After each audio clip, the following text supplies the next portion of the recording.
Bismillahirrahmanirrahim. Assalamualaikum warahmatullahi wabarakatuh. Salam sejahtera bagi kita semua. Yang terhormat Bapak Insinyur Heri Purnama, MT PhD, selaku dosen pembimbing. Yang terhormat Ibu Insinyur Nur Hidayati, MT PhD, selaku dosen pengampu mata kuliah metodologi penelitian, serta teman-teman seperjuangan dan hadirin sekalian. Perkenalkan, kami dari kelompok 48, saya Hoirunisa Rutapal Devi, NIM D500231050, dan rekan saya Fani Kani Hanifa, NIM D500231089. Di sini kami akan mempresentasikan proposal penelitian kami dengan topik nanopartikel ZNO dari ekstrak daun jambu biji dengan doping perak untuk mendegradasi limbah tekstil cair.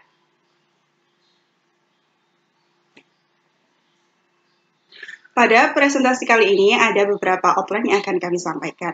Yang pertama ada pendahuluan berisikan latar belakang, state of the art, rumus masalah dan strategi, serta tujuan penelitian.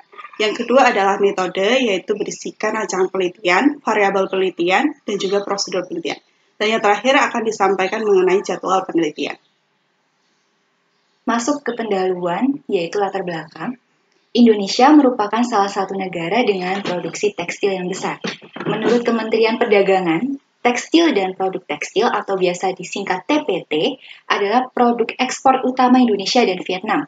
Industri tekstil membutuhkan sediaan air yang banyak untuk produksinya, sehingga akan menghasilkan banyak limbah cair. Limbah tersebut mengandung zat warna yang berbahaya bagi lingkungan bila tidak diolah dengan baik. Lalu kenapa memilih nanopartikel untuk mengatasi masalah ini? Nanopartikel berukuran 1-100 nanometer, artinya nanopartikel lebih kecil daripada serbuk sari yang berukuran sekitar 6 mikrometer. Ukuran tersebut memiliki kelebihan, yaitu efisien meningkatkan pengolahan air limbah, sifat pembukaannya efektif, dan aktivitas kimia partikel nano memberi kesempatan yang baik dalam menurunkan bahan pewarna. Lalu dipilih bahan daun jambu biji karena bahan tersebut melimpah di Indonesia. Nanopartikel dari bahan tumbuhan juga akan lebih ramah lingkungan. Daun jambu biji dijadikan nanopartikel ZNO, kemudian ditambahkan perak sehingga terbentuk ZNO AgNPS. Nanopartikel ini diharapkan mampu menurunkan kadar limbah dengan metode fotokatalis. Masuk di state of art. State of art yang kami masukkan di sini ada 4 jurnal. Yang pertama Esawi tahun 2018 meneliti bahwa NPZNO dari daun jambu biji bisa mendegradasi kadar limbah metilen blue. Lalu, pembaharuan yang kita gunakan itu tidak ditambahkan ZNO, serbuk ZNO ke dalam ekstrak daun dan menggunakan tremazol dan naptol untuk limbah pengujinya. Lalu yang jurnal yang kedua, Singh tahun 2019 menguji bahwa nanopartikel ZNO itu bisa menurunkan kadar bakteri. Lalu pembaharuan yang kita lakukan adalah memvariasikan AgNO3 dan dilakukan pengeringan untuk daun jambu bijinya. Selanjutnya, jurnal yang ketiga ada EZN Frederick. Itu melakukan penelitian bahwa ekstraksi daun jambu biji dengan etanol itu bisa memiliki rendemen yang baik. Lalu pembaharuan yang kita lakukan adalah ekstraksi menggunakan rangkaian alat soklet, kemudian didistilasi untuk mendapatkan ekstrak murni daun yang lebih baik. Lalu yang keempat ada Fagier tahun 2021, meneliti bahwa nanopartikel dari berbagai bahan alam itu mampu menurunkan kadar limbah. Pembaharuannya yaitu fokus pada ZNO dari ekstrak daun jambu biji dan larutan dijaga dalam kondisi basah agar mendapatkan serbuk NPZNO Ag yang lebih banyak.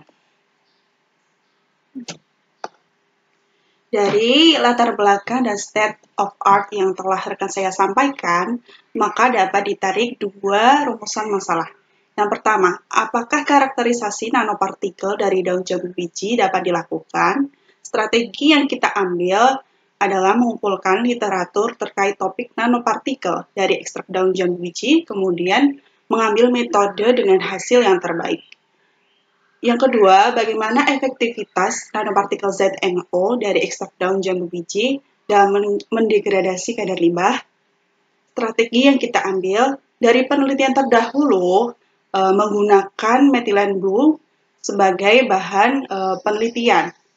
Sehingga pada penelitian kali ini kami mencari zat warna dengan sifat yang sama yaitu naphtol blue black dan juga remazol red. Masuk ke tujuan penelitian kami, yaitu ada dua. Pertama, melakukan karakterisasi nanopartikel dari daun jambu biji yang akan kemudian diuji dengan beberapa instrumen nanti.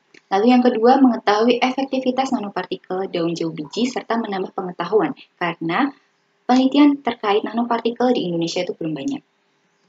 Kemudian masuk ke bab 2 yaitu metode. Pertama, rancangan penelitian.